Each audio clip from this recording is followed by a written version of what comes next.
Thanks for watching. Don't forget to like, comment, share and subscribe to Mufti Tariq Masood, famous scholar. حرام کمائی سے بطور gift ملنے والی جائے نماز.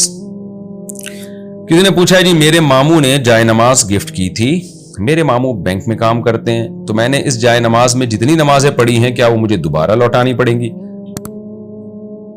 دیکھیں اب اگر سودی بینک میں کام کرتے ہیں اور ان کا کام بھی سودی لین دین کے معاہدے لکھنا یا اس پورے نظام کو دیکھنا اس ٹائپ کا کوئی کام ہے جیسے بینک کا مینیجر ہوتا ہے تو کسی نہ کسی درجے میں سود میں انوالو ہوتے ہیں ملازمین.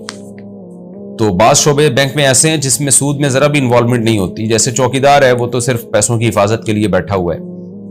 تو اگر واقعی آپ کے ماموں کی آمدن حرام ہے, سودی بینک میں کوئی ایسا کام لگا ہے جس سود میں کسی بھی طرح سے وہ ملوث ہیں, تو ایسی صورت میں ان کی آمدن حرام ہے. انہوں نے اپنی حرام آمدن سے اگر آپ کو جائے نماز خرید کے دی تو آپ کے لیے اس میں نماز پڑھنا بھی جائز نہیں تھا.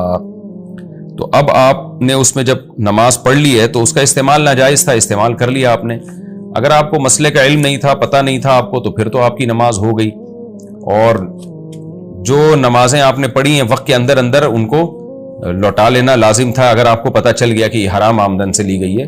لیکن اب آپ ایسا کریں کہ اس تکلف میں پڑھنے کی ضرورت نہیں ہے. جو ہو گیا اس پہ اللہ تعالیٰ سے توبہ استغفار کریں اور آپ اس جائے نماز کی قیمت صدقہ کر دیں. اپنے اوپر لازم کر لیں کہ میں جتنے کی جائے نماز ہے اتنے پیسے میں صدقہ کر دوں گا. تو جو نمازیں ابھی تک یعنی جیسے یہ مسئلہ آپ کو بیان کیے جا رہے ہیں نا, تو جو وقتی نماز آپ نے ابھی پڑھی ہے اس کو احتیاطاً آپ لوٹا لیں. کیونکہ ایک قول یہ بھی ہے کہ نماز جب واجب الاعادہ ہوتی ہے تو وقت گزرنے کے بعد واجب الاعادہ نہیں رہتی وہ.